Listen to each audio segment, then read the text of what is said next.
Assalamualaikum warahmatullahi wabarakatuh.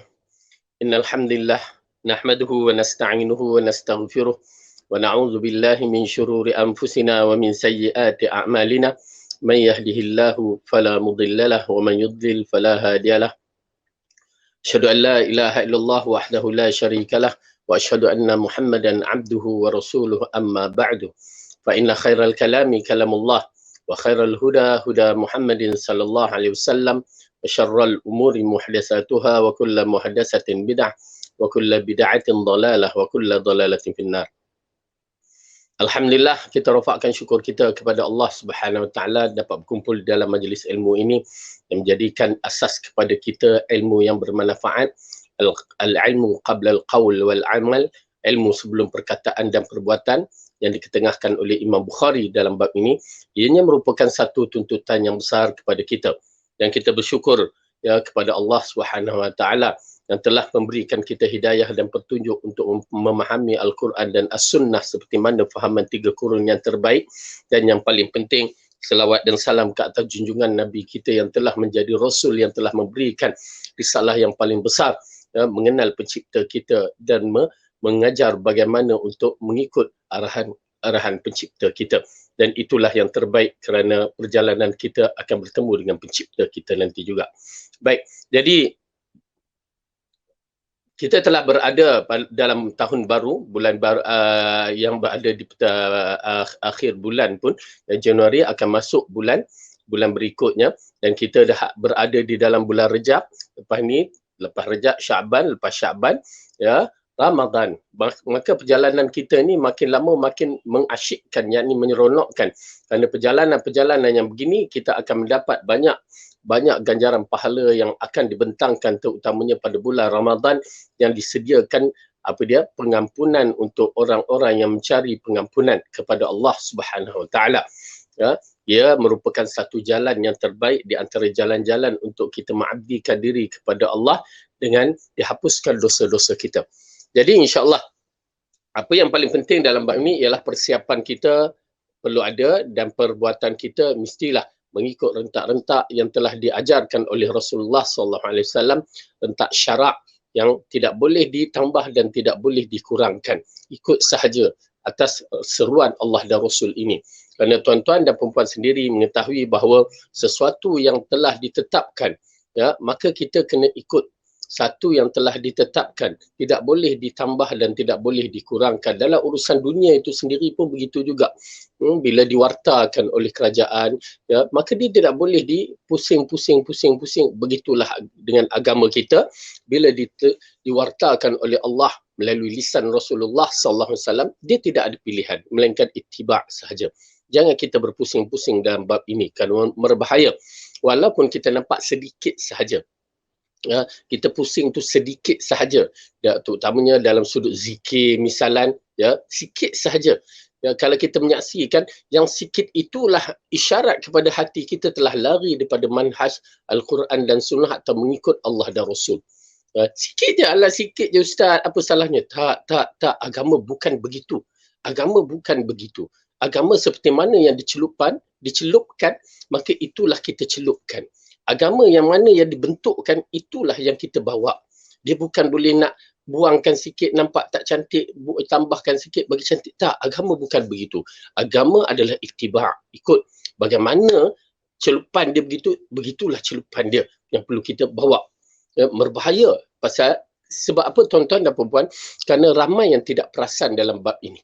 Ya, ramai yang tidak perasan, dia menyangkakan benda ni simple. Pertama sekali, dia tidak mengenal pencipta dengan sebenar-benarnya. Itu masalah dia. Dia tak kenal Muhammad tu dan Rasulullah tu siapa dia. Itu pasal dia merasakan kadang-kadang zikir orang tu lagi sedap. Zikir orang tu lagi banyak, lagi panjang, lagi menarik dia punya makna-maknanya. Tetapi hakikatnya yang produk yang dikeluarkan oleh Allah dan Rasul berharga. Walaupun nampak tak menarik tetapi lebih. Kenapa? Rasulullah menyampaikan dia tidak mengikut hawa nafsu.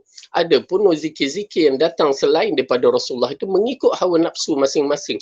Mengikut pandangan mereka masing-masing. Akhirnya ada celupan yang berunsur syirik. Ada celupan berunsur bid'ah, khurafat. Jadi itu yang berbahaya. Saya pernah petikkan dalam bab satu ketika dahulu tentang golongan yang hanya di zaman Abdullah ibn Mas'ud masih hidup, sahabat ya, Abu Musa Sy'ari ada yang berkaitan dengan penduduk Kufah di dalam masjid tu. Mereka berzikir, kalimah disebut betul lah. Allahu Akbar yang disebutkan dalam riwayat tu Alhamdulillah dengan Subhanallah dah betul dah. Tetapi yang menjadi masalahnya cara dia. Cara tak betul. Nampak tak? Cara tak betul pun kena juga. Ya, kena. Ya, kelompok itu adalah kelompok yang apa ya kita nak sebut, yang berani, ya, yang berani mempertikaikan, yakni walaupun dia kata aku tak pertikaikan, tetapi bila dia buat bercanggah dengan Rasulullah, berarti itu pertikaikan, seolah-olah Rasulullah tidak lengkap dengan risalah dia. Itu pasal Ibnu Mas'ud mengatakan, kamu buat perkara yang tak pernah kami buat di zaman Rasulullah hidup. Kenapa? Kalau benda tu baik, Rasulullah ajar. Rasulullah tak meninggalkan segala perkara-perkara yang baik dalam syariat kita, semuanya telah sempurna. Berdalilkan al-yawma akmaltu lakum dinakum. Pada hari ini telah kami sempurnakan agama, al-yawma akmaltu lakum, kami sempurnakan kepada kamu dinakum, agama kamu. Waraditu lakumul islami dina. Dan aku redha kepada kamu Islam sebagai din. Berarti dah cantik dah agama kita yang dibawa oleh Rasulullah. Tiba-tiba kelompok ni, ya, kelompok ni yang ahli Kufah tu hanya zikir, cara je tak betul. Yang lain betul. Sebutan betul. Tetapi kita sekarang berhadapan dengan masyarakat yang sebutan pun dah tak betul. Ya, ditambahnya di itu pasal satu ini persoalan yang amat penting.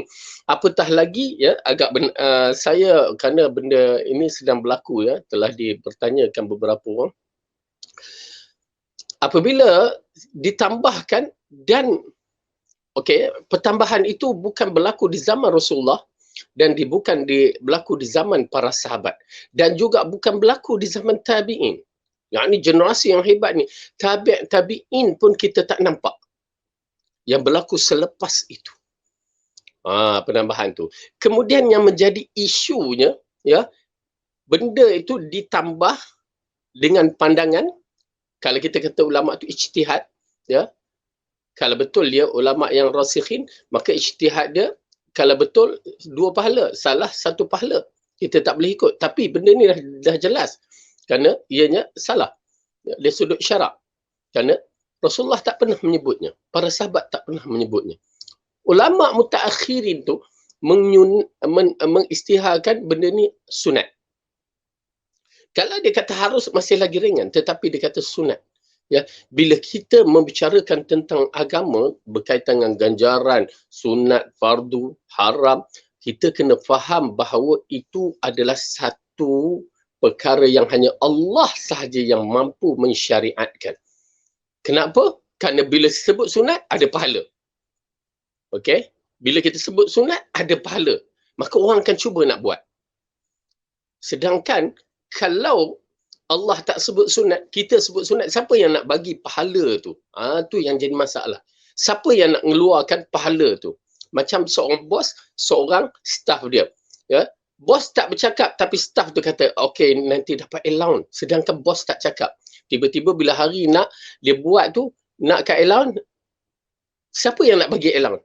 Dia staff ke bos? Tang situ datang. Ya, tang situ datang masalahnya.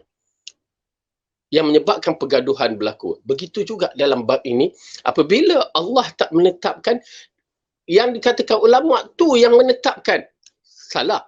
Ya, bukan ulama yang mengatakan yang boleh mengeluarkan pahala-pahala wajib ke pahala sunat, bukan. Tapi Allah yang akan mengeluarkan. Dia telah mengambil satu syariat Allah daripada syariat yang seharusnya Allah yang mengeluarkan perkara-perkara ni, pahala ataupun dosa, dia ambil. Ya, seolah-olah dia yang mengeluarkan, berbahaya. Ya, ini termasuk dalam bab syirik akbar ni, ya, syirik besar, disebabkan mengambil hak Allah sebagai mensyariatkan sesuatu perkara, berbahaya. Tuan-tuan dan puan-puan, ya, walaupun kita nampak, ya, masyarakat kita nampak berkaitan dengan masalah zikir tu, selawat je. Ya, kita tengok berbagai-bagai selawat yang muncul. Mutakhirin semua selawat syifa lah, selawat itulah, selawat apa lagi, berbagai-bagai. Lepas tu dia kata ada ganjarannya 1000 kali dia buat. Nampak tu. Ganjaran tu. Dari mana datang dalilnya? Memang selawat merupakan satu perkara yang besar dan agung. Dan ianya merupakan satu dituntut.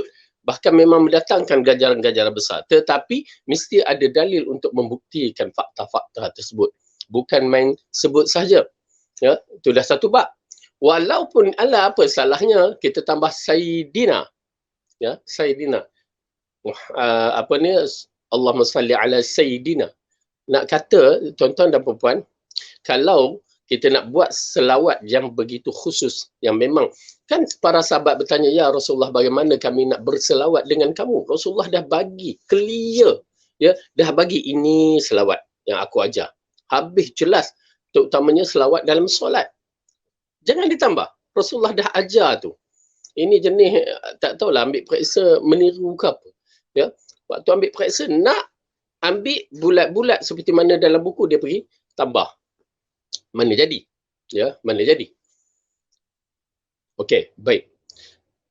Selawat tu walaupun Sayyidina nampak pendek, tetapi ianya merupakan berbahaya jika dimasukkan dan digelarkan sebagai ada ganjarannya. Salah kerana apa? Rasulullah hidup. Rasulullah pernah arah tak? Wahai sahabat, ucapkan Sayyidina padaku. Tak ada. Bahkan sahabat memuji Rasulullah sehingga sampai satu tahap yang mana Rasulullah dianggap seperti Tuhan. Lalu Rasulullah kata, jangan mengangkat aku. Mengangkat aku seperti mana Nasrani mengangkat Isa. Kan, Nasrani, orang Kristian mengangkat Isa sehingga konsep Trinity itu berlaku. Ya. Jadi, Rasulullah kata, sesungguhnya aku adalah Rasulullah dan aku adalah hamba Allah. Nampak tak? Para sahabat boleh mengangkat Rasulullah lebih daripada itu. Tapi Rasulullah tegur. Rasulullah tegur. Berarti para sahabat berdiri di atas apa yang Rasulullah ajar lepas tu. Ya, lepas tu tak ada nak tambah ke nak kurang ke, tak ada. Itulah yang Rasulullah ajar, itulah yang dia buat.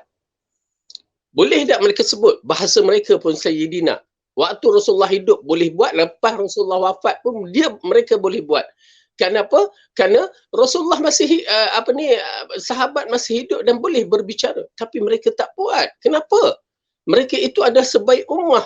Ya, Rasulullah kata khairun nasi qarni, sebaik-baik zaman manusia. Mereka tak buat. Tiba-tiba kita yang seburuk-buruk manusia ni pun yang buatnya. Kan masalah tu. Dan begitu juga tabi'in, tak buat. Tabi'in, tak buat. Yang buat tu mutaakhirin ini. Ya, yang dikatakan dalam 300 tahun yang begitu. Ya. Ini merupakan satu fitnah pada syariat kita. Ini merupakan seorang hari ni sebut Sayyidina dapat sunat, yang lain nanti Maulana dapat sunat, yang satu lagi apa lagi dia nak sebut, ya, khadimullah, apa dia tambah-tambahnya dapat sunat juga. Akhirnya syariat ini sudah tidak ada keaslian. Jadilah kita seperti mana Bani Israel, Yahudi dan Nasrani, ya, agama itu dibuat oleh celupan ulama dan bukan syariat yang diturunkan oleh Allah. Baik, jadi kita sambung balik pelajaran kita yang masih membicarakan tentang ensiklopedia akhlak salaf. Ya, kita cuba selama ni kita bicarakan akhlak-akhlak kita dengan orang, kalau ikutkan dalam bab-bab ini, tetapi akhlak kita dengan agama kita, dengan Allah ni kena memang teliti. Tuan-tuan dan perempuan, satu nasihat yang berharga bagi saya. Ya, kenallah pencipta kita dengan sebaik-baiknya. Sebelum hari kematian kita, bila kita ditanya man rabbuka, kita tak mampu untuk menjawab. Kenapa? Kerana kita tidak kenal pencipta kita seperti mana yang diajarkan oleh Rasulullah SAW. Berbahaya. Ya, kenallah pencipta kita dengan sebaik-baik yang mungkin.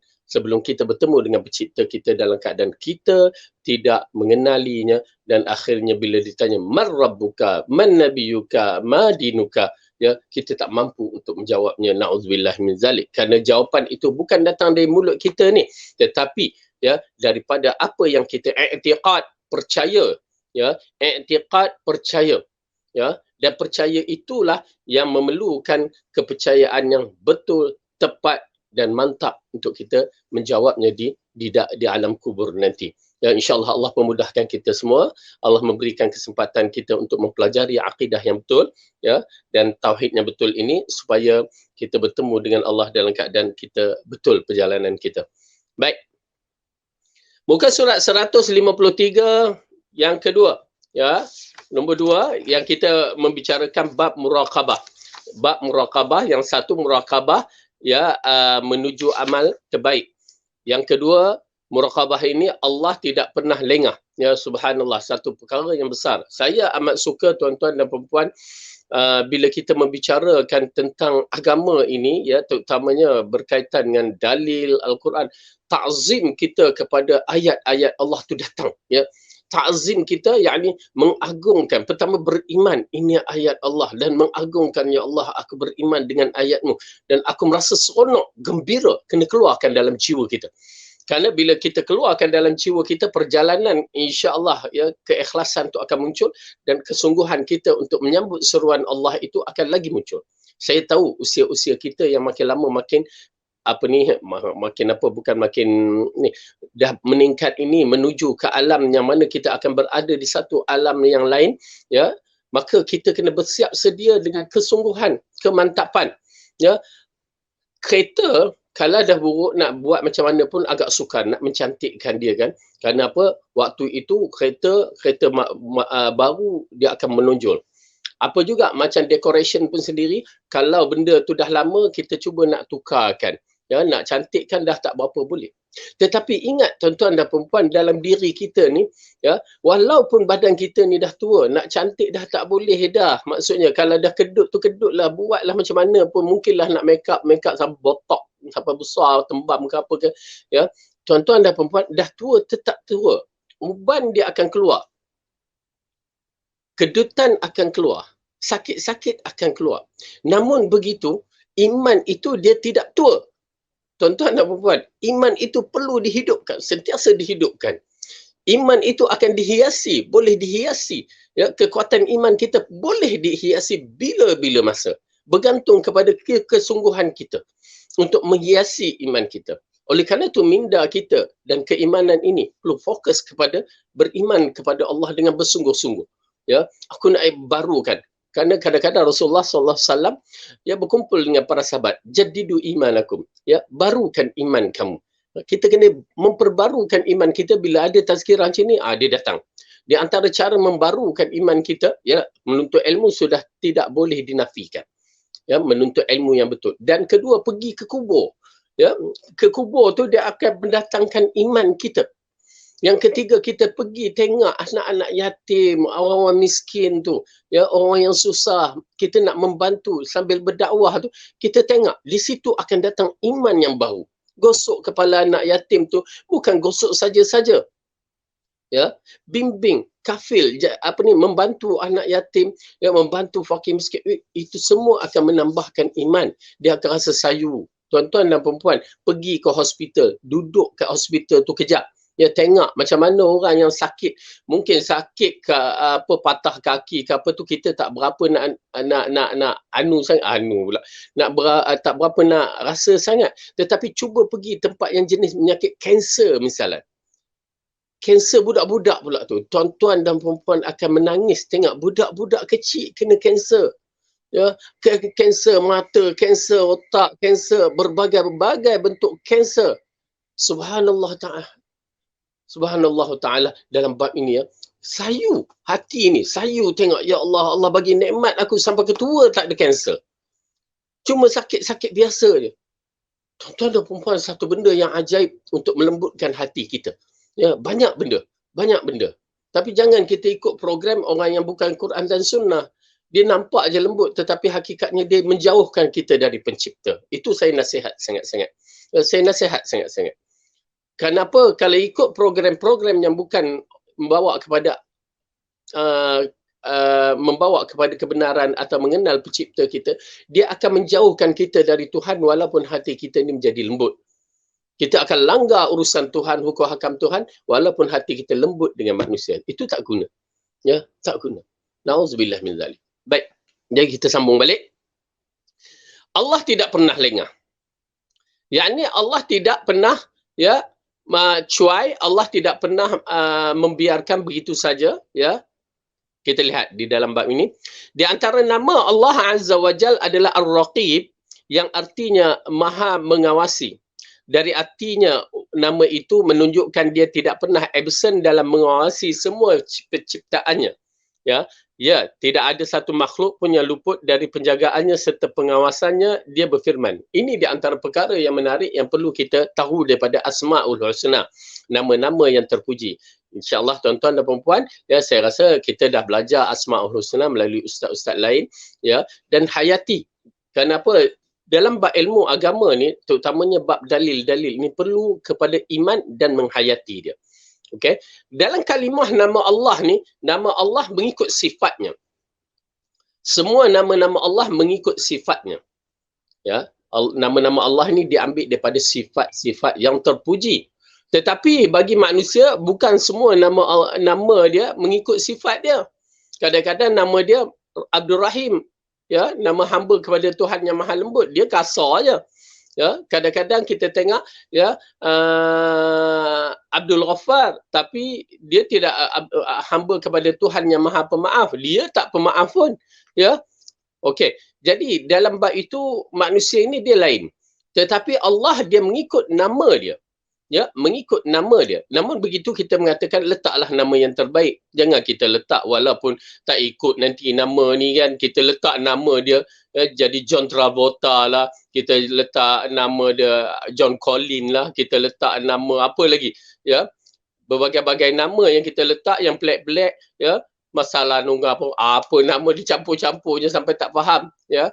Okey. Jadi yang sudahnya dia panggil pendeknya Mah aja. Punya panjangnya nama panggil pendek Mah, boy. Aduh. Ya, letak tak apa, letak nama-nama yang baik ini, ya. Nak walaupun akhlak dia tidak baik, tapi kita katakan nama yang baik itu mudah-mudahan kita harapkan ia menjadi akhlak yang baik. Namun bagi Allah namanya itu diambil daripada sifat dia. Dan kita dalam bab asma' wa sifat, nama-nama terpuji dan sifat-sifat yang mulia ni, kaedah di antara kaedah yang paling penting dalam memahaminya, pertama, sifat Allah semuanya baik. Itu dia. Dalam minda kita, semua sifat Allah semuanya baik dan kemuncak kebaikan. Okey, kemuncak kebaikan. Berarti kalau kita nampak dia tu pemaaf, kemuncak kebaikan pemaaf yang tak boleh difikirkan oleh otak. Tak boleh. Ya, kenapa? Sifat pemaaf Allah tak seperti macam mana manusia maaf. Kalau manusia ni, aku maafkan kamu. Kadang-kadang berdendam dalam hati itu lagi. Ya, berdendam dalam hatiku. Aku maafkan kamu kerana kita tak mampu untuk membalas balik. Aku maafkan kamu. Tetapi kalau kita mampu balas, rasanya tak ada maaf, lepuk je, kan? Tetapi sifat Allah tu dengan kekuasaan yang maha hebat dan kemampuan untuk dia lakukan, ya, dalam bab-bab pengampunan seperti itu, tapi apa yang dia buat, kemuncak pengampunan, dia ampunkan seorang itu tanpa sebab yang kita tak boleh nak fikirkan. Boleh diampunkan. Itu yang kita dengar adalah hadis, dikeluarkan ahli neraka tu yang masih ada lagi iman yang kecil tu, dikeluarkan tanpa sebab. Disebabkan iman tu saja. Itu memang saya fikir, dahsyat ni. Memang dahsyat pengampunan yang Allah akan bagikan. Itu di antara sifat. Dan sifat penyayangnya. Penyayang, kemuncak penyayangnya. Ya, ini di antara kaedah yang perlu kita faham. Bagaimana nak mengenali sifat Allah ini. Maka bila datang sifat yang begitu, tuan-tuan dan puan-puan, tawakal kita tinggi kepada Allah. Kita yakin Allah sahaja yang mampu untuk menyelesaikan masalah ini. Penting. Ya, penting. Apa juga masalah kita, kita kena ingat tidak ada yang mampu untuk menyelesaikan masalah ini melainkan Rabbul Alamin. Tuhan yang mencipta kita, dia yang akan menyelesaikan. Saya bagi contoh, ya. Saya bagi contoh, ya. Dan Allah memerhatikan perbuatan kita. Okey. Siapa yang boleh menyelesaikan masalah apabila Fir'aun kata bunuh anak-anak lelaki? Siapa? Ya, tak ada siapa. Kerana ia telah digazetkan oleh kerajaan Fir'aun mesti dibunuh anak lelaki, ya. Semua anak lelaki dibunuh. Sampai hati mak Musa tu, mak Nabi Musa tu dalam keadaan tertekan. Anak aku. Tapi siapa yang boleh menyelamatkan? Allah. Tak disangkakan cara menyelamatkannya. Memang tak sangka. Diletakkan dalam bekas seperti besin kita katakan. Ya, lepas tu diletakkan tepi sungai Nil, agak-agak lah kita kan, agak-agak ke mana dia beranyut, dia perginya, tak tahu. Tapi Allah programkan dalam hati maknya dalam keadaan takut dan melepaskan dia dalam keadaan sedih dan sayu sangat-sangat. Saya tak mampu untuk bicara kerana itu jiwa seorang ibu yang memiliki anak yang baru dilahirkan. Hanya Allah yang mengetahui jiwa tu. Laki lain, jiwa dia tu ada kekerasan sikit, tapi seorang ibu tu, ya dahsyat. Saya mengakui kehebatan seorang ibu dalam menyayangi seorang anak dia. Memang kita menyaksikan dalam sejarah-sejarah. Seorang ibu mati kebakaran, bang angkat ibu tu, anak tu masih hidup di bawah pelukan dia, ya, di bawah badan dia tu. Dia, ibunya mati terbakar, anak tu saya terbaca dalam akhbar, Masya Allah, saya kata, saya tengok dalam klip video, ya, dia marah, anak tu dah memang marah, anak tu mat motor tu, tapi pada hari kematian, anak aku.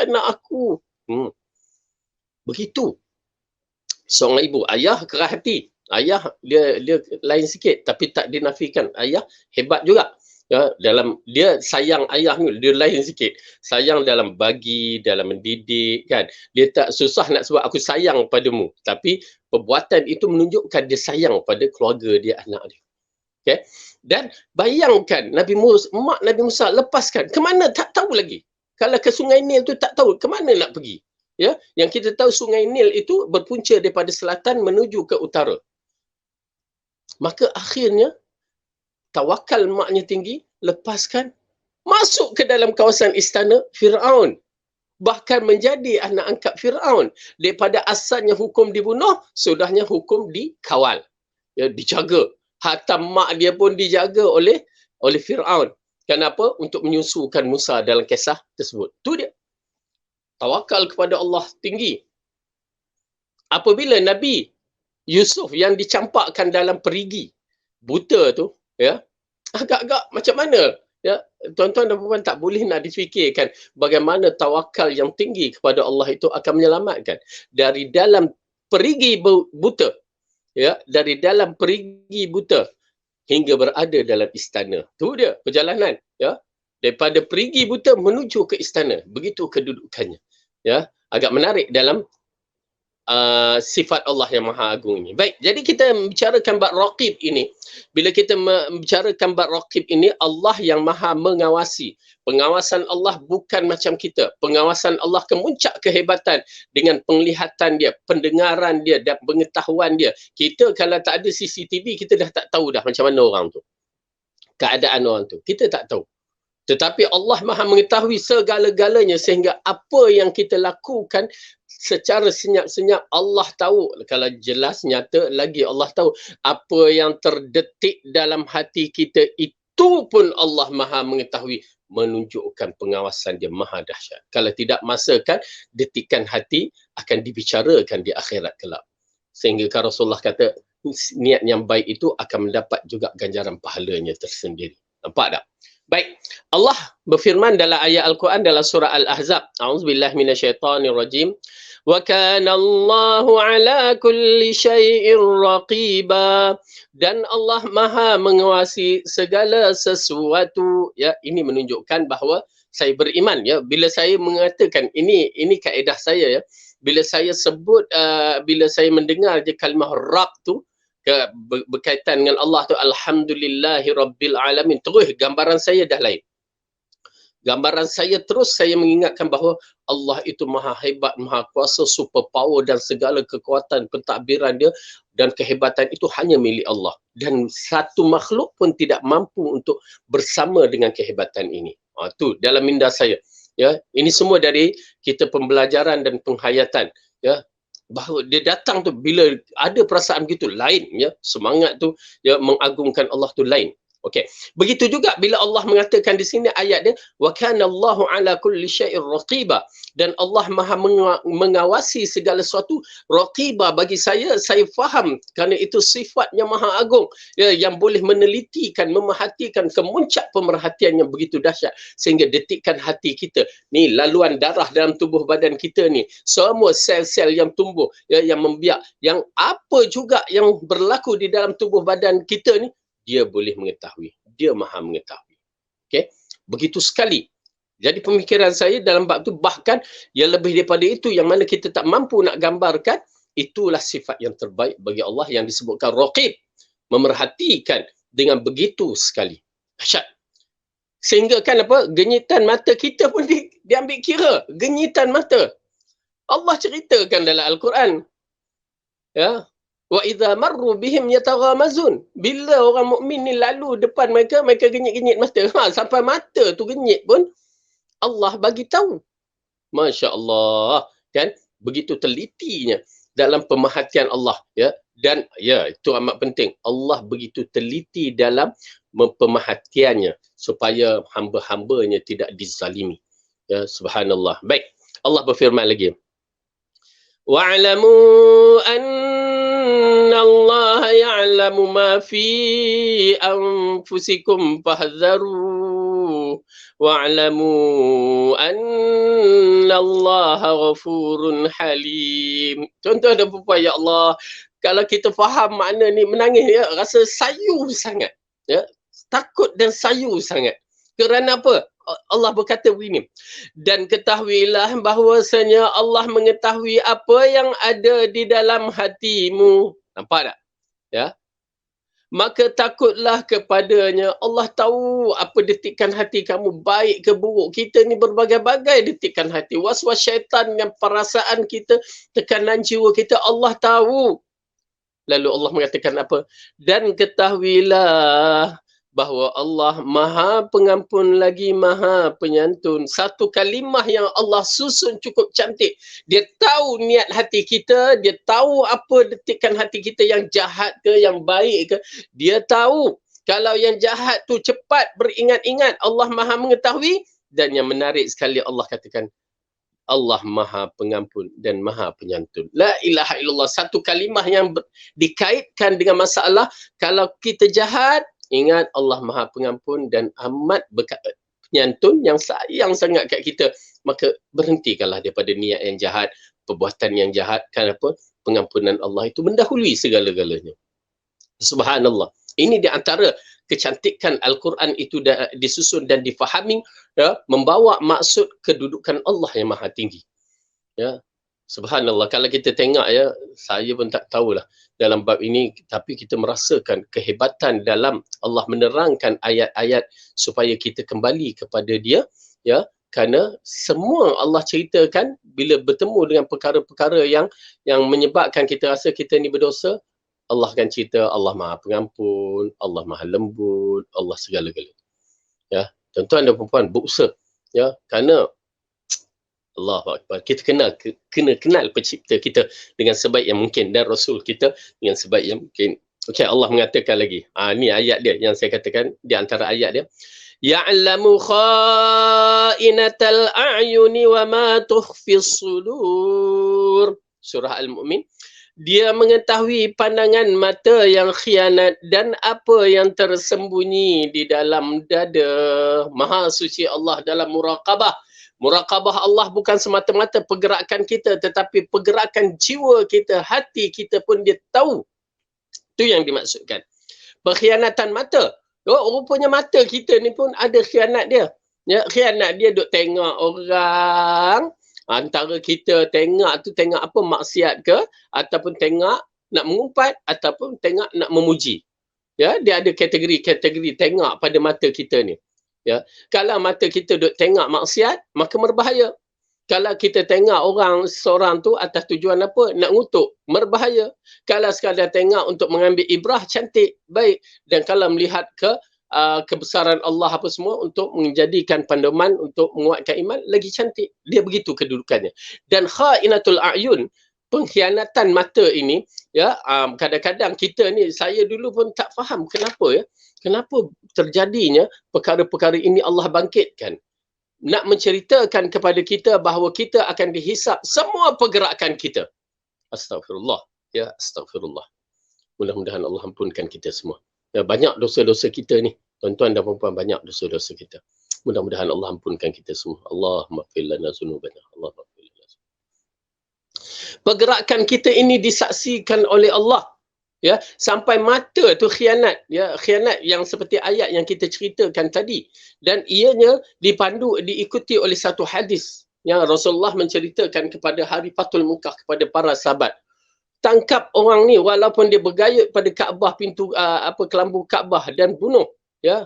disebutkan beberapa orang yang menjadi pengkhianat kepada memerangi agama Rasulullah ni sampai ke muncak dia nak bunuh Rasul dan bunuh semua orang.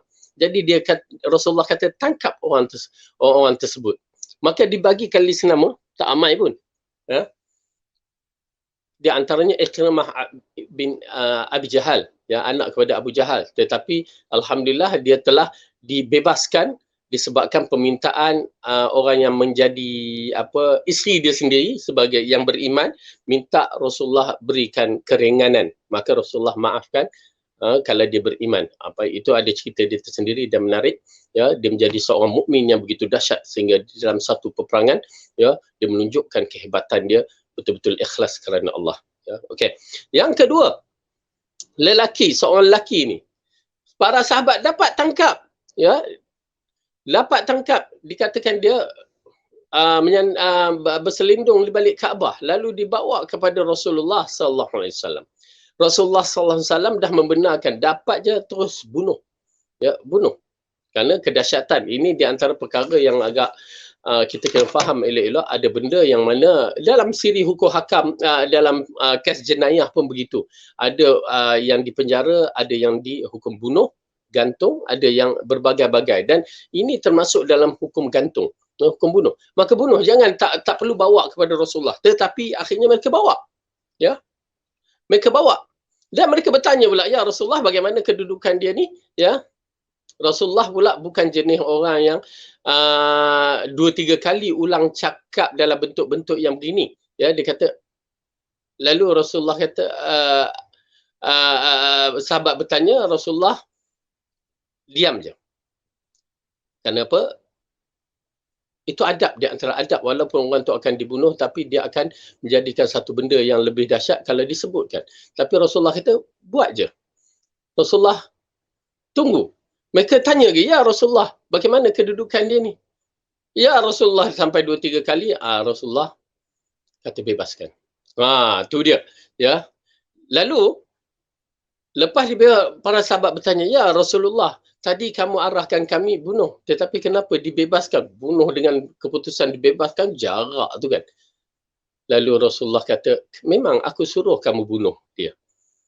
Kenapa kamu tidak bunuh? Ya Rasulullah, alangkah baiknya jika kamu mengisyaratkan dengan mata je. Kan, isyarat dengan mata ke kan.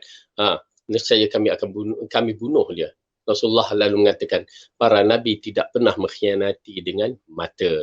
Itu dia. Itu yang paling penting yang perlu kita tahu. Ya, mengkhianat dengan mata pun ada rupanya. Kadang-kadang kita main jeling-jeling, kita nak ngejek orang kan. Ya, jeling-jeling kan. Itu pun termasuk benda yang akan dihisap depan Allah. Audit ni letih. Di sisi Allah hisap. Di sisi kita dipanggilkan audit. Kita tak pernah kena audit. Orang yang ada syarikat dia tahu bagaimana kena audit. Satu resit pun berharga bagi orang yang nak kena audit ni. Ya, baik. Jadi di sinilah kita melihat bahawa harta mata pun menjadi isu yang besar. Ya, isu yang besar, ya, di sisi Allah. Itu pasal pergerakan tangan, bahasa tangan pun menjadi isu yang besar. Kalau kita tak faham, ya, kita main good, pistol, peace, lagi apa. Sekarang ada bunga, ya, amboi tasyabuh dengan orang Korean ke buat ke apa. Amboi bunga lah, apalah, macam itulah bunga sana nak jadikan apple, love lah konon. Ya, itu semua, ya, akan dihisap depan Allah. Jangan main, ya.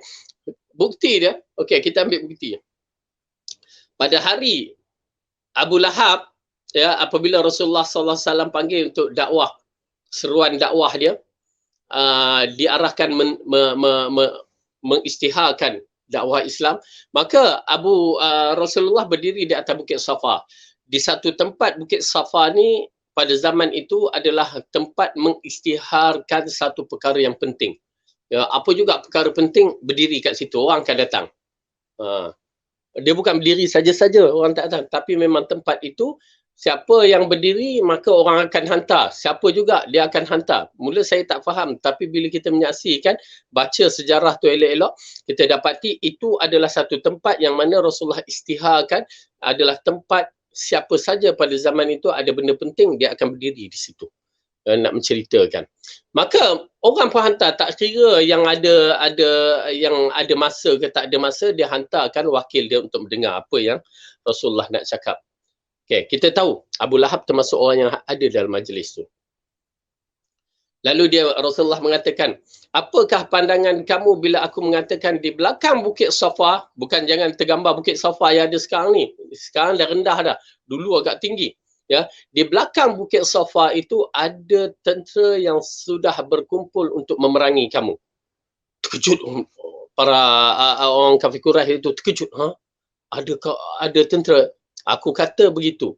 Ya. Apakah kamu percaya? Lalu mereka terus menjawab, ya Muhammad, kami percaya apa yang kamu katakan dan kami tidak dapati kamu menipu walaupun sekali. Itu kalimah penting tu, menunjukkan Rasul bukan jenis penipu. Ya, baik. Lalu dikatakan, aku menyeru kamu kepada hari kebangkitan. Berarti beriman, kamu kena percaya hari kebangkitan di akhirat sana. Apa berlaku? Abu Lahab lah ketua dia yang mengangkat tangan. Tabballaka sa'iril yaum. Celakalah kamu untuk sepanjang start kamu diberanakkan sampai hari ini. Tu dia. Dia angkat tangan. Allah turun dah ayat. Allah turun ayat. Tabbat yada abi lahabin wa tabba. Celakalah kedua tangan Abu Lahab. Ya, celakalah tangannya. Tangan pun dicelakakan. Kenapa? Kita tak tahu. Ya, itu fungsi tangan bila kita buat tu. Semua orang yang bahasa isyarat tu, orang yang bisu dan pekak tu, dia menggunakan bahasa isyarat. Dia mengumpat ke pakai bahasa isyarat juga. Kena dipersoalkan. Kita je yang tak tahu apa bahasa tu. Kan? Tak tahu. Tapi ada maknanya kena dia depan Allah. Kena. Tu lambang tu yang kita tasyabuh menyerupai orang-orang yang kononnya bukan orang Islam yang buat tu kan. Bagai-bagai kalimah kita, kita handphone apa semua tu. Itu semua akan dihisap. Kalau benda baik, okey. Kalau benda tak baik. Ada perbuatan kalimah-kalimah yang tak baik kadang-kadang kita buat kat orang. Dia ada bahasa-bahasa ni, ya, tak baik pada tangan ada. Dan salah satunya yang Abu Lahab tu buat tu lah. Bukan saja angkat macam itu sebenarnya. Waktu kami belajar di Pakistan dulu, ya. Orang Pakistan ni, tapi bukan jangan jadikan tu ilmu pula. Jaga. Mana-mana orang Pakistan yang jumpa di Petropam ke apa, aku akan buat. Janganlah. Kan? Kerana benda tu tak baik. Okay. Kalau dia marah sangat kat kita ni, atau dia marah sesiapa lah, dia akan laknatnya kita. Tu. Dia buat tangan macam ni, ataupun dia terus macam tu, ya. Maka itu laknat kamu. Celaka kamu. Maaf bahasa kasar ya saya sebutkan. Tu maksud dia. Dia buat macam tu. Setengah buat macam tu. Setengah terus macam tu. Maksudnya celaka kamu. Kalau dua kali celaka. Itulah Abu Lahab buat. Abu Lahab buat kat Rasulullah 2 kali celaka tu. Lalu Allah celakakan kedua tangan Abu Lahab. Nampak tak? Ya, kalau tak ada makna, tak ada apa. Tetapi disebabkan ada makna dia tu. Ya, dibuat kepada Rasulullah SAW dan akhirnya Allah turun ayat mencelakakan kedua tangan Abu Lahab. Okey, boleh faham kan? Okey, jadi begitu sekali. Ya, perbuatan-perbuatan kita ni akan diambil kira oleh Allah sehinggakan detikan mata, sehinggakan detikan hati itu pun diambil kira oleh Allah Subhanahu Wa Taala. Maha suci Allah. Ingatlah wahai saudaraku, Allah Maha mengetahui isi hati setiap hamba-Nya. Maha mengetahui rahsia alam semesta yang terpendam. Maha mengetahui setiap jengkel gerakan manusia dan Allah menjaga setiap jiwa terhadap apa yang mereka perbuat. Baginya setiap batin dan rahsia hati sama jelasnya dengan apa yang ditampakkan lahiriah hamba-Nya. Ya, kedua-duanya jelas. Ya, sama ada tersembunyi ke bagi kita, bagi Allah tidak tersembunyi. Hatta di bawah lautan yang dalam, ya, apa yang terkandung dalam tu Allah Maha mengetahui. Ya, kita masih lagi dalam pengkajian research yang tak jumpa-jumpa lagi setengahnya. Dan apatah lagi di angkasa raya yang Allah Maha mengetahui hakikatnya dan kita masih lagi mencari-cari tentang kebenarannya. Okey, jadi ini di antara perkara yang amat menarik dalam pemerhatian Allah, ya, pemerhatian Allah sehingga kan daun-daun yang turun jatuh di hutan pun Allah mengetahui yang disebutkan di dalam Al-Quran. Okey, kita lihat lagi. Al-Alamah Muhammad Al-Amin Asy-Syamqiti rahimahullah berkata, ya, ini di antara imam yang besar, Imam Asy-Syamqiti dengan masyhur tafsir dia Adwaul Bayan, ya, yang mana ia menceritakan ulama ni besar, ya, daripada Syamqiti, ya. Baik, dia mengatakan, seandainya manusia benar-benar menyedari bahawa Allah tidak pernah jauh dari hamba-Nya sedetik pun, yakni pemerhatiannya, bukan ma'iyah bersama dari sudut zatnya, okey. Sedetik pun tidak pernah terluput daripada melihat para hamba-Nya sekejap pun, meyakini bahawa penciptanya selalu mengawasi gerak-gerinya, mulai dari ucapan, perbuatan, bahkan lintasan hati dan fikirannya, maka nescaya dia hanya takut kepada Allah. Dengan takut itu dia pun akan memperbaiki ke seluruh amalnya. Tu dia asas akidah kita, yang mana kita beriman kepada Allah, kita tahu arahan-arahan Allah. Allah arahkan kita buat baik, kita buat baik. Itu yang datang kebaikan pada diri kita. Masalahnya masyarakat kita pergilah sana motivasi kononnya nak memperbaikikan dirinya, tetapi akhlak dia dengan Allah tidak baik. Maka hubungan itu tidak cantik sebenarnya. Walaupun nampak baik pada hakikat, tetapi hakikatnya tidak baik, menjauhkan diri kepada Allah. Ya, na'udzubillah. Oleh sebab itu, saudara seiman, kita wajib menjadikan Allah Azza wa Jalla sebagai satu-satu pengawas setiap ucapan dan tindakan kita. Waspadalah kerana orang yang takut kepada selainnya ketika berbuat suatu amal, berarti dia menjadikan sesuatu yang ditakuti itu sebagai pengawasnya. Seperti itulah ehwal orang munafik dahulu. Ini agak menarik, ya. Apabila, ya, dikaitkan dengan bab muraqabah ini pun dikaitkan dengan orang munafik, di antara sifat-sifat munafik, ya, meletakkan pemerhatian orang lain lebih daripada pemerhatian Allah. Tu dia. Ni orang munafik. Tu pasal orang munafik ni talam dua muka yang dikatakan sehina-hina manusia di akhirat kelak. Ya, yang mana apa berlaku bila dia lihat, ya, suatu tu berat kepada keuntungan, dia akan pergi kepada pihak yang berat kepada keuntungan. Dia bergantung kepada orang memerhatikan dia dalam keadaan dia buat mengikut rentak orang tu. Ini munafik. Dia akan mengikut rentak yang mana mendapatkan keuntungan. Na'udzubillah. Minta lindung kepada Allah. Perbuatan itu adalah di antara perbuatan syar. Ya, jangan ada dalam sifat kita talam dua muka. Ya, bahaya. Okey.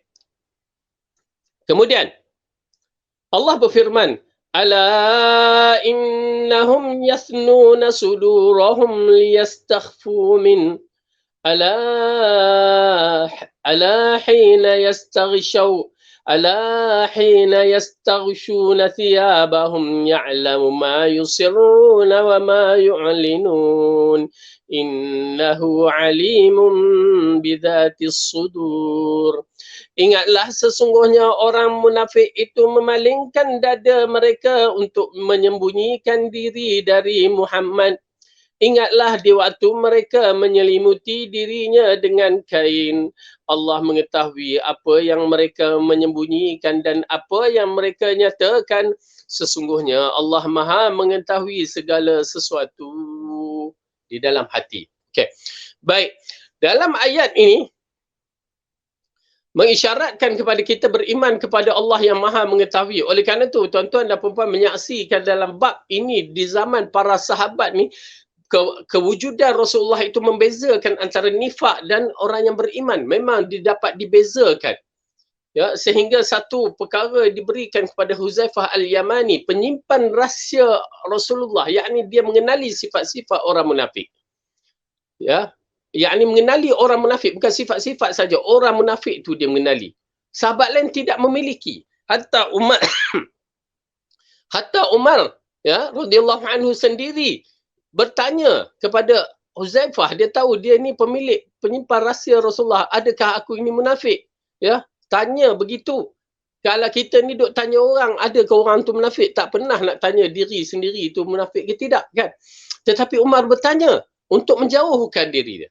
Huzaifah mengatakan, ya Umar, anta ba'id, jauh, tak ada langsung bau-bau munafik itu. Tu dia para sahabat, ya, yang cuba nak menjaga diri dia. Kerana sifat munafik ini pada zaman Rasulullah Allah membezakan dia. Ini berlaku kalau kita tengok di dalam surah At-Taubah, ya, memang jelas bagaimana pembezaan-pembezaan itu berlaku. zaman Rasulullah waktu perang Tabuk terutamanya, ianya berlaku pada tahun 8 Hijrah ke begitu, ya. Di mana dalam perang Tabuk tu kita menyaksikan bagaimana ya para sahabat yang tak pergi di kalangan penduduk Madinah yang tak pergi berperang, ya, tak pergi berperang pada waktu itu datang mengisytiharkan. Kenapa? Rasulullah SAW sebagai pemimpin kan, raja dan juga Rasul di Madinah tu pada ketika itu. Datang bertemu dengan Rasulullah. Kerana Rasulullah manggil, siapa yang tak pergi, datang, declarekan, kenapa kamu tidak pergi? Lalu datang, semua sahabat mencari rukhsah. Bukan semua sahabat, semua masyarakat ketika itu mencari rukhsah. Kecuali 3 orang sahaja yang disebut dalam sirah. Ya, 3 orang ni, ya, tak ada rukhsah, tak ada alasan maksudnya, mencari alasan. Semua yang lain bagi alasan, bagi alasan, bagi alasan, bagi alasan. Sampai kat 3 orang ni, ya, terutamanya Ka'ab bin Malik dalam kisah tu yang paling menarik. Dia ada 2 orang lagi sahabat, ya, Safwan, lepas tu seorang lagi apa nama dia tak ingat. Ya, Ka'ab bin Malik yang mana orang kata bagi je rukhsah kepada Rasulullah, ya. Ka'ab punya iktikad bukan begitu. Ya, Rasulullah tak tahu, Allah tahu. Rasulullah tak tahu, Allah tahu. Wahyu akan turun kepada Rasulullah menceritakan dia ni munafik ke tidak. Dia tu betul ke tidak? Tu yang ditakut. Kita tak ada wahyu, tak mampu. Tetapi Ka'ab, ya, Ka'ab begitu sekali sehingga orang kata ambil je rukhsah tu. Lalu dia berbicara dengan Allah, dengan Rasulullah. Adapun aku tidak ada alasan ya Rasulullah, ya, melainkan aku ni melambat-lambatkan apa semua tu je. Lalu Rasulullah mengatakan, adapun dia betul. Pergi. Okay? Maka kamu tunggu hukuman. Allah turunkan hukuman. Tetapi ujian selama yang dikatakan 40 hari, ujian tu begitu dahsyat. Ya, begitu dahsyat yang akan menggegarkan iman-iman. Termasuk Ka'ab bin Malik dalam peristiwa itu, setelah dia mengatakan yang betul apa yang ada pada dia, sementara menunggu wahyu yang memutuskan, ujian di antara ujian yang terbesar, datang wakil Rom nak membeli dia. Wakil kerajaan Rom. Maksudnya kalau dia ikut, terus dia jadi orang besar di kerajaan Rom, nak membeli jiwanya.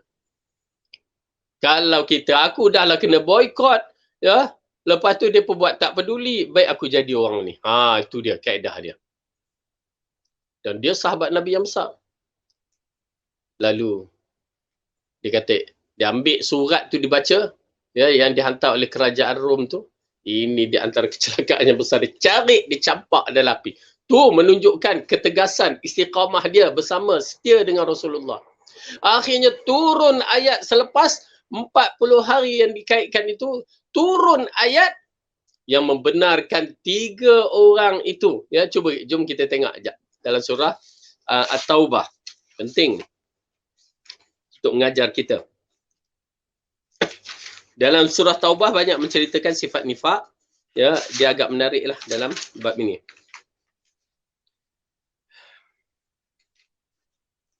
Okey. Ayat dalam surah Taubah, muka surat 206, surah yang ke-9, juzuk yang ke-11, ayat yang ke-118. Okey, ini dia. Allah berfirman. A'udzu billahi minasy syaithanir rajim. وعلى الثلاثة الذين خلفوا حتى إذا ضاقت عليهم الأرض بما رحبت وضاقت عليهم أنفسهم وظنوا أن لا ملجأ من الله إلا إليه ثم تاب عليهم ليتوبوا إن الله هو التواب الرحيم. Dan terhadap 3 orang yang ditangguh penerimaan taubat mereka hingga apabila bumi telah menjadi sempit bagi mereka, padahal bumi itu luas dan jiwa mereka pun telah sempit pula terasa oleh mereka, serta mereka telah mengetahui bahawa tidak ada tempat lari dari seksaan Allah melainkan kepadanya sahaja. Kemudian Allah menerima taubat mereka agar mereka tetap di dalam taubatnya. Sesungguhnya Allah Maha Penerima taubat lagi Maha Penyayang. Ya. Baik, dalam ayat ni jelas kepada kita bagaimana Allah mengisytiharkan tiga orang yang mana tafsir mengatakan Ka'ab ibnu Malik, Hilal ibnu Umayyah dan Mararah ibnu Rabi'. Hilal ibnu Umayyah dan Mararah ibnu Rabi'. Dua ni memang kategori dah berumur sikit, tapi Bilal ni Ka'ab ni dia anak muda. Ya, anak muda. Tetapi dalam bab ini keikhlasan dia tu diisytiharkan. Maka Allah mengangkat sampai dibaca sehingga hari kiamat. Allah memuji mereka tiga orang ini, ya, tiga orang ini, sehingga menarik sekali, ya, dalam ayat ni menarik sekali.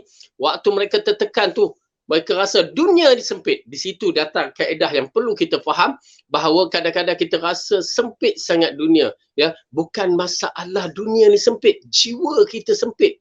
Hati kita bermasalah menyebabkan kita rasa semua menjadi susah, menjadi tertekan. Hati kita. Oleh kerana itu, masalah hati perlu diperhatikan. Okey?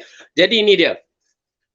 Adapun ayat yang lain, ya, ayat yang lain yang menceritakan orang munafik sebelum tu. Ya, mereka itu nak mendapatkan pengampunan Rasulullah, sedangkan Allah yang Maha mengetahui akan isi hati mereka, lalu Allah bongkarkan, ya, Allah bongkarkan apa yang tersurat dan tersirat yang ada pada mereka. Okey, baik. Dalam ayat ini diterangkan bahawa tidak ada sesuatu pun dapat disembunyikan oleh manusia di hadapannya baginya. Yang mereka menyembunyikan itu sama ada nyata dengan apa yang telah mereka nampakkan. Bahkan lebih nyata dari penglihatan manusia itu sendiri. Betapa tidak demikian, dialah yang Maha mengetahui isi hati. Allah berfirman, وَلَقَدْ خَلَقْنَا الْإِنسَانَ وَنَعْلَمُ مَا تُوَسْوِسُ بِهِ نَفْسُهُ وَنَحْنُ أَقْرَبُ إِلَيْهِ مِنْ حَبْلِ الْوَرِيدِ. Allahu Akbar. Dan sesungguhnya kami telah menciptakan manusia dan mengetahui apa yang dibisikkan di dalam hatinya, dan kami lebih dekat kepadanya daripada urat lehernya. Ya, ini di antara perkara yang menarik, bahawa Allah telah mengisyaratkan kepada kita, dia mengetahui segala-galanya. Segala-galanya tentang perkara yang ada pada kita. Ini perkara yang perlu nak diimani, meletakkan malaikat-malaikat, ya. Yang paling penting meletakkan Allah mengetahui hal kita, dan malaikat yang ada kiri kanan kita mencatat amalan kita, dan boleh menyebabkan kita istiqamah dan berhati-hati dalam perjalanan kehidupan dunia. Jadi sebelum berbuat sesuatu, hendaklah terlebih dahulu kita mengkoreksi niat dan juga motivasi peribadi. Apakah yang mendorong kita melakukannya semata-mata kerana Allah atau kerana dorongan nafsu semata-mata? Kalau ternyata faktor mendorong itu adalah nafsu belaka, maka sedapat mungkin kita harus menahan diri untuk tidak melanjutkan niat tersebut. Akan tetapi jika pendorongnya adalah semata-mata kerana Allah, hendaklah kita bersegera merealisasikannya. Demikianlah esensi muraqabah, sikap mendekatkan diri dengan dalam ketaatan kepadanya. Itu dia, ya. Yang antara perkara yang menarik, ya, bab muraqabah ni menarik sekali untuk kita memahami bahawa Allah memerhati pergerakan kita, sehingga walaupun detikan hati yang kita niatkan, Allah Maha mengetahui. Baik.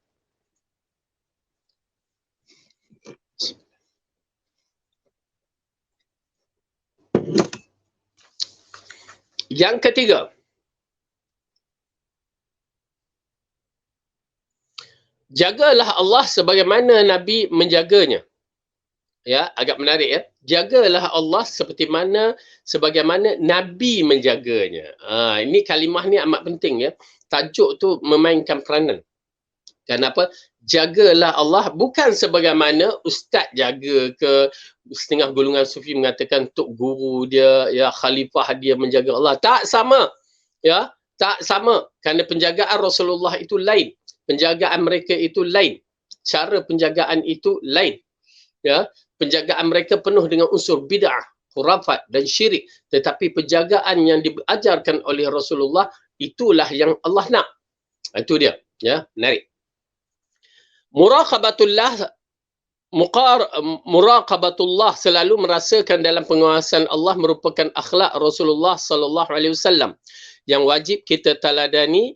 Beliau pun dalam banyak kesempatan selalu memotivasikan kita supaya senantiasa menghadirkan akhlak ini dalam seluruh aktiviti seharian. Anjuran tersebut sebagaimana sabda baginda, ihfazillah yahfazka, ihfazillah tajidhu tujahaka.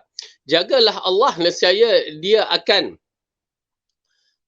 dia selalu menjagamu. Jagalah Allah, nescaya kamu selalu mendapatnya di hadapanmu.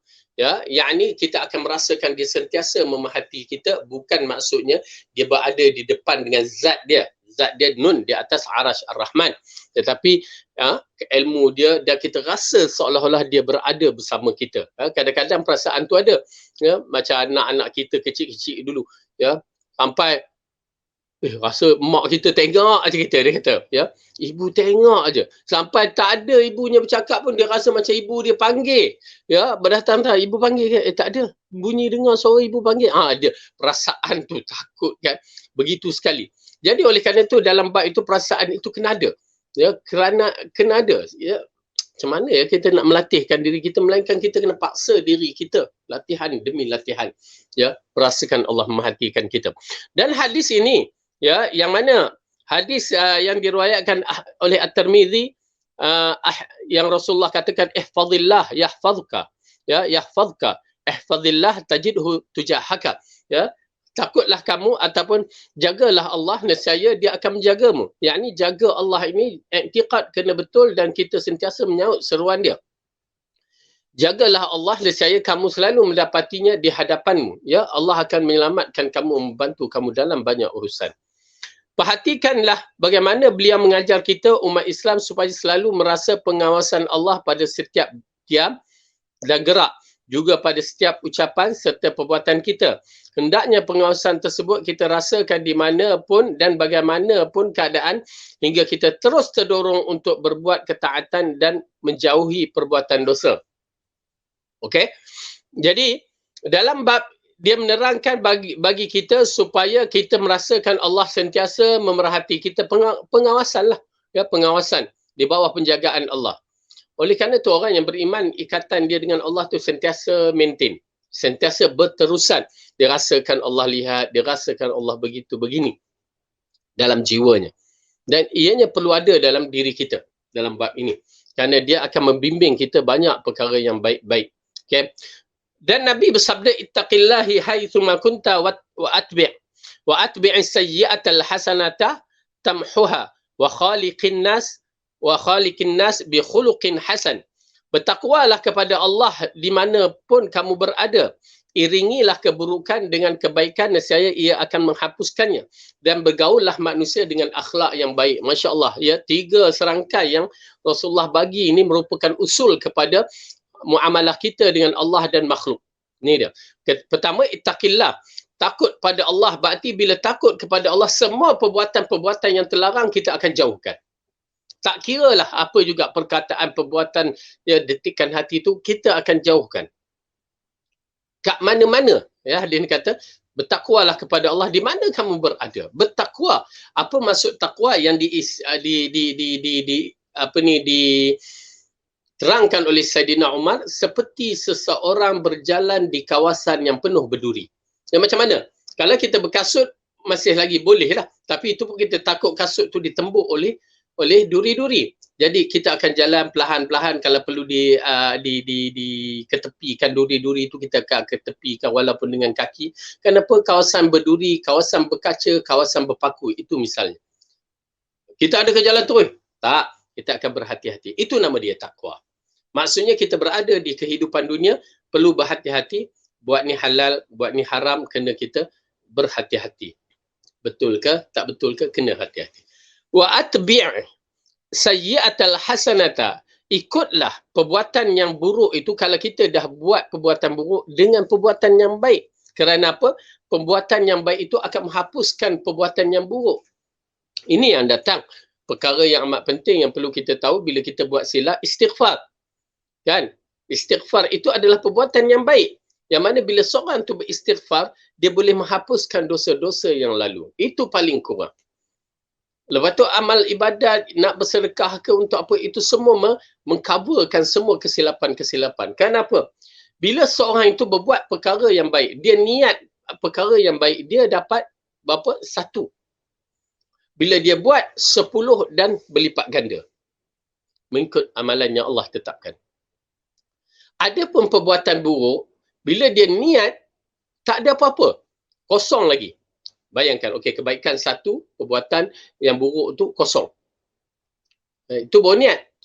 Bila dia buat perbuatan buruk, Allah hukumkan 1. Sedangkan amalan baik ini buat je dapat 10. Paling kurang. Nampak tak? Bila 10 tolak 1, 1 hilang, 10 masih kekal dengan paling kurang 9 lah. Itu contoh dia, pembahagian dia. Ya, begitu. Berarti banyak lagi. Yang inilah yang akan menghapuskan kekotoran-kekotoran dosa-dosa kita. Itu yang dimaksudkan. Oleh kerana itu, bila kita dah terbuat silap, paling kurang istighfar. Astaghfirullah, astaghfirullah. Ya, minta Allah bagi petunjuk kepada kita. Okey. Baik. Kemudian yang ketiga, wa khaliqin nasa bi khuluqin hasanin. Ini di antara pula hubungan kita dengan manusia. Nampak hubungan kita dengan Allah, hubungan kita dengan manusia, bergaul dengan akhlak yang baik. Akhlak tidak semestinya dengan perbuatan, tetapi perkataan kita, cara berbicara kita, ya, unsur maksudnya kita jaga daripada mengumpat, mencela, dan cakap kita pun lain. Orang yang mempunyai kefahaman ini, dia lain, cara berbicara pun lain, cara muamalah dia lain, akhlak dia pun lembut dan berbagai-bagai. Kerana ini adalah konsep dakwah yang amat besar. Ya, bila kita berakhlak dengan manusia, dia menjadikan dakwah yang besar. Saya nasihat kepada sahabat-sahabat sunnah kita, Yayasan Taklim, untuk terus ya dalam siri dakwah kepada masyarakat, ya, anak-anak kita, keluarga kita dan masyarakat kita, ya, perlu dikuatkan.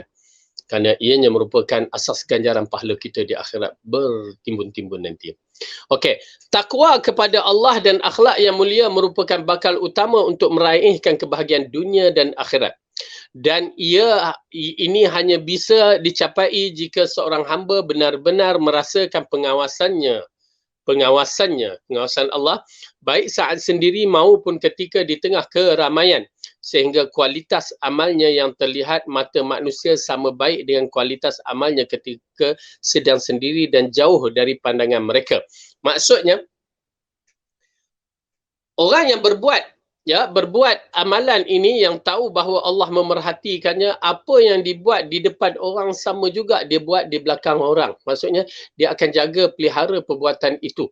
Ya, dia akan jaga dan pelihara perbuatan itu supaya perbuatan itu tidak menderhakai Allah. Ya, oleh kerana itu sama je.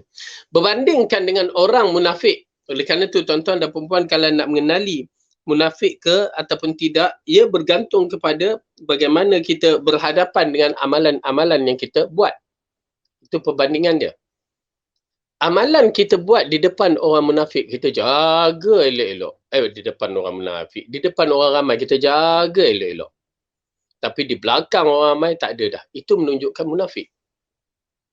Itu pasal dalam bab ini, kita tidak menghukum munafik dari satu sudut saja. Tapi berbagai sudut. Amat berbahaya. Terutamanya Rasulullah memperincikan dalam bab solat misalan. Lewat solat. Ya, itu di antara sifat munafik. Melewatkan solat. Terutamanya melewat sampai akhir waktu solat. Ya, yang dikatakan solat golongan orang munafik. Wailul lil musallin. Celakalah orang munafik. Ya, orang yang melakukan solat tu, itu dia solat orang munafik. Mula dulu saya pun tak faham, tapi bila kita dah belajar tafsir, oh begitu. Kenapa? Solat orang munafik solat tapi di akhir waktu ataupun dia di khalayak ramai.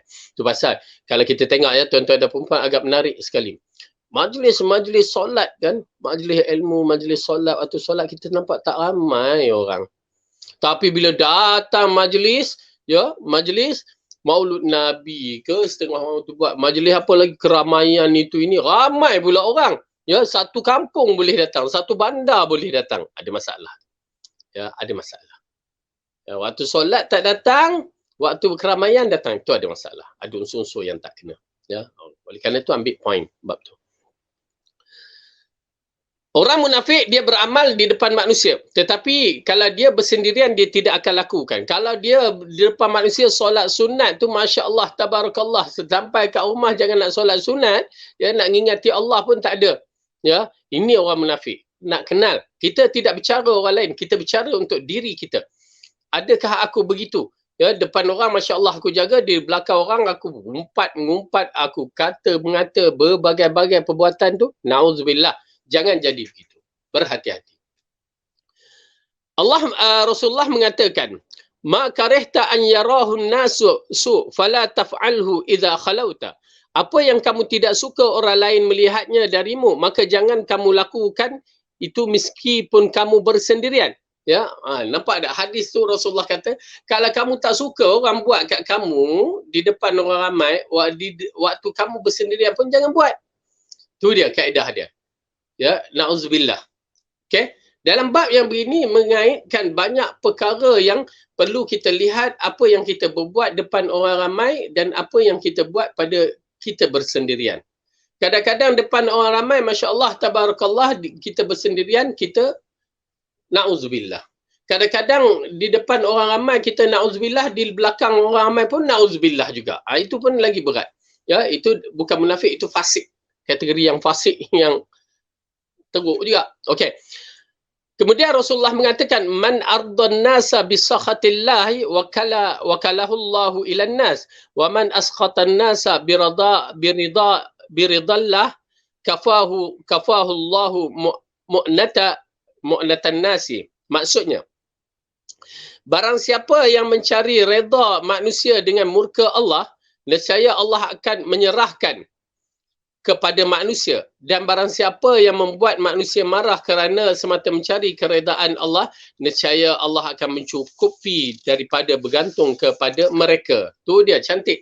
Ya, kalau kita nak mencari keredaan manusia, Allah serahkan semuanya kepada manusia sampai kadang-kadang kita berhadapan dengan masalah. Tetapi kalau kita mencari keredaan Allah, maka walaupun manusia marah kita, Allah itu adalah kemuncak keredaan yang paling kita kehendaki. Manusia tak kekal. Tuan-tuan dan perempuan, saya melalui pengalaman kita ya yang dah telah berumur, kita tengok hari ini dia bersama kita, pada hari esoknya dia tak bersama kita. Ini macam kaedah orang politik lah kita tengok ya. Hari ini kemain, lepas tu esoknya berpecah. Hari ini berpecah, esoknya bersama. Kita pun pening. Apa? Kita yang bergaduh antara kita. Yang mereka ni bila di dalam parlimen semuanya baik minum teh sama apa, kita bawa berentap lagi. Ini di antara perkara yang na'udzubillah ya, berbahaya. Ya, dalam bab ini kita mencari keredaan Allah itu diutamakan. Ya, walaupun manusia tak suka. Terpaksa kita katakan, terpaksalah. Terpaksa. Kadang-kadang seorang ibu, seorang ayah terpaksa berkata dengan anak-anaknya, terpaksa. Ya, walaupun anak tu remah dengan kita ni, ya, terpaksa kita cakap. Kalau benda tu memang kena terpaksa untuk menjaga dia. Okey. Jadi dalam bab ini ia merupakan satu asas yang penting. Okey. Nabi juga menjelaskan bahawa ketiadaan muraqabah pada diri seorang insan itu menyebabkan dia berani melanggar pagar larangan Allah ketika sendiri. Disebabkan tidak ada perasaan muraqabah yang seharusnya dia tahu Allah memerhatikan dia. Dia kalau tak ada tu dia sanggup melanggar had atau pagar larangan Allah sewaktu dia bersendirian. Orang lain tak nampak. Pasal dia menganggap orang lain tu tengok. Ini termasuklah para ustaz ya. Para ustaz kadang-kadang begitu. Dia terpaksa jaga air muka dia, tapi di belakang ya Allah bagi petunjuk je lah. Kadang-kadang berlaku. Okay? Begitu juga dalam bab ini kita kena jaga. Ya. Baik.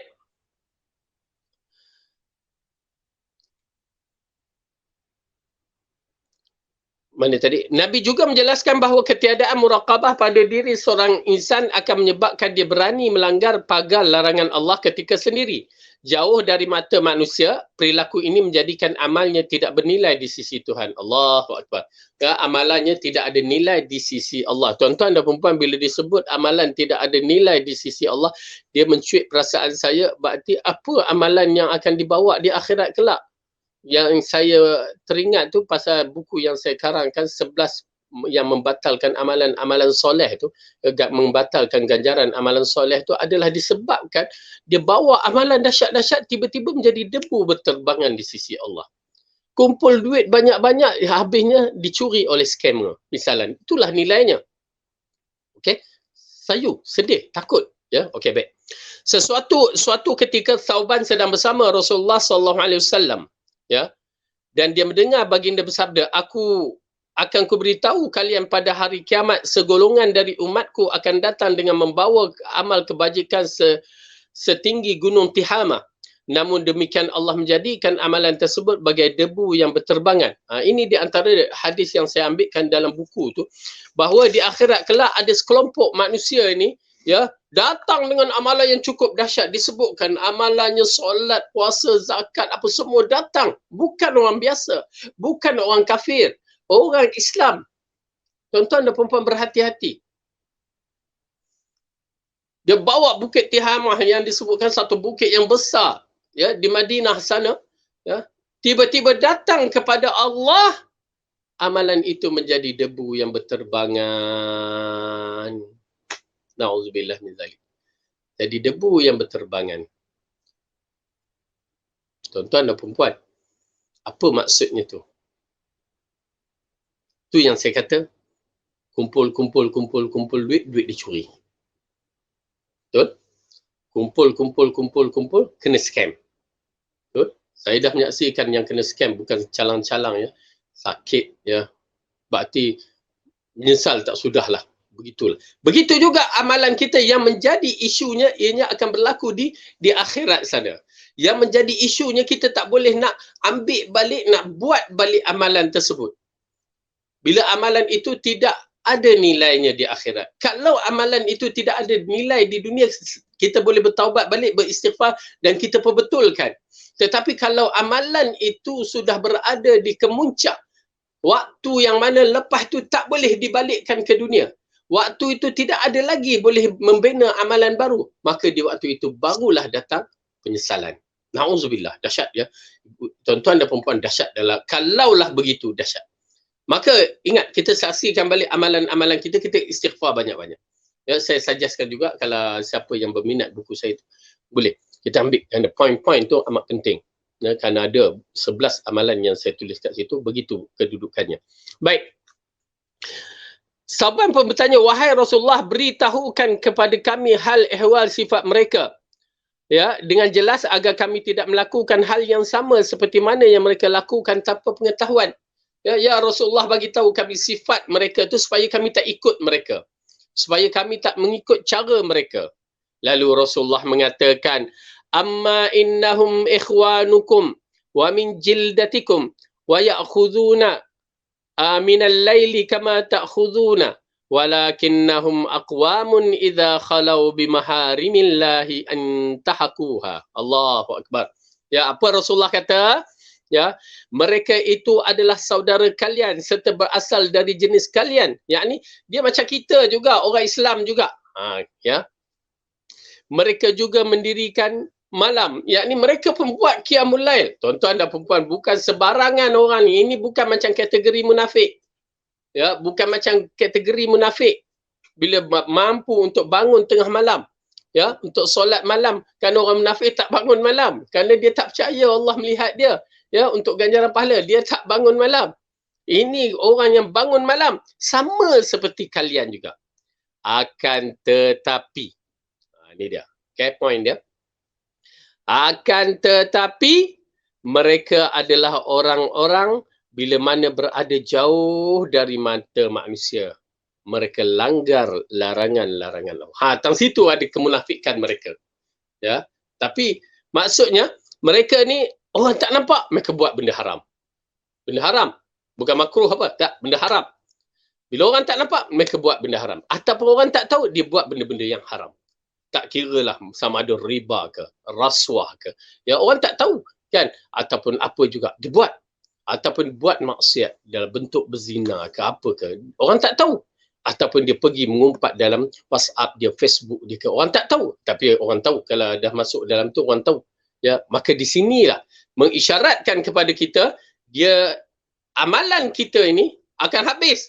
Qiyamul Lail pun apa semua jadi hancur. Ya, Rasulullah letakkan Qiyamul Lail tu kerana di antara amalan yang terhebat adalah Qiyamul Lail. Ya, amalan sunat yang terbaik di antara terbaik ialah Qiyamul Lail, menjadi debu yang berterbangan. Walaupun sebesar bukit pada peringkat awalnya, tetapi akhirnya dia menjadi debu yang berterbangan disebabkan duduk seorang-seorang buat maksiat kepada Allah. Orang tak nampak, ya, setengah kan, macam para ustaz sendiri ataupun orang-orang yang berpangkat besar, ya, orang yang ada kuasa, yang mana dari zahir orang nampak baik tapi hakikatnya dia tu jahat, ya.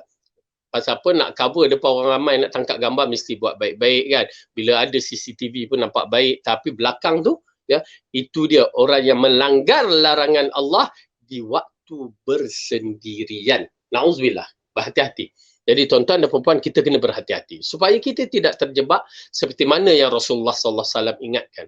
Bukan sekadar hadis ini dibaca begitu saja, tetapi kita hendaklah berhati-hati dan mengikut apa yang Rasulullah ingatkan. Baik, demikianlah ulasan singkat perihal urgensi muraqabah. Hendaklah seorang itu menjadikan Allah sebagai pengawas ketika dalam kesendirian ataupun ketika berada di tengah keramaian, kapanpun dan di mana pun. Okey. Jadi oleh kerana itu perasaan muraqabah itu kena ada, dan Allah itu tidak pernah lalai daripada memerhatikan kita, memerhatikan perbuatan kita, perkataan kita dan juga detikan hati kita. Bersihkan. Kita cuba usahakan bersihkan diri kita. Tuan-tuan dan perempuan, cuba usahakan bersihkan diri kita. Seperti mana yang saya katakan, walaupun usia kita ni dah lanjut, namun di dalam kita adalah satu benda yang tidak lanjut-lanjut. Saya tertarik dalam bab ini apabila saya mendengar ataupun saya terlihat, terbaca dalam artikel-artikel yang mana roh kita, dia tidak tua. Ya, cuma tubuh badan kita aja yang tua. Misalan saya bagi contoh. Ya, bateri dia bertukar ganti tu kan, kita ambil gadget kita tu makin lama dah bertahun-tahun, tapi bateri tu bila dimasukkan, dia still bateri tu power, ya, power, tapi gadget tu dah tua. Dia begitu. Bateri tetap kuat. Dan roh kita ni begitu juga, ya, dia tetap muda. Dia tak ada limit umur dia. Dia tak ada limit umur. Roh ni satu benda yang unik, tuan-tuan dan puan-puan. Dia tidak ada limit umur. Kecuali di akhirat kelak akan diceritakan limit dia sampai ke puncak kekal abadi. Masya Allah. Tetapi dia ada permulaan, dan roh kita ni ada, susah nak bicarakan, tapi bila dia keluar daripada tubuh badan, badan kita ni mati. Okay? Dia still hidup. Yang akan dibicarakan di mahkamah mahsyar tu. Itulah roh kita. Ya, dibicarakan dalam kubur, dibicarakan di mahkamah mahsyar. Tubuh dah habis, tapi masalah roh kita itulah yang cukup kena jaga elok-elok dan cukup kena jaga dengan keimanan yang betul, kerana dia membawa semua tu nanti di akhirat kelak. Jadi insya-Allah tuan-tuan dan puan-puan, bersihkan diri kita, ikhlaskan diri kita dan pastikan kita beriman bahawa Allah menyaksikan apa yang kita buat, dan bersungguh-sungguhlah. Sama-sama kita bekalkan diri kita untuk bertemu dengan Allah, dan Allah akan meletakkan, mudah-mudahan Allah meletakkan kita semua generasi ataupun golongan yang terbaik bersama dengan orang-orang yang terbaik di kalangan minan nabiyyin wasiddiqin wasyuhada wassalihin. Amin ya rabbal alamin. Dan insya-Allah mudah-mudahan, ya, dengan ilmu yang bermanfaat pada hari ini yang kita ambil, ia menjadikan satu bekalan yang terbaik untuk kita. Cukup sampai di sini, ya. Aqulu qawli hadza wa astaghfirullah li wa lakum. Wassalamualaikum warahmatullahi wabarakatuh. Subhanakallahumma wa bihamdika asyhadu an la ilaha illa anta astaghfiruka wa atubu ilaik.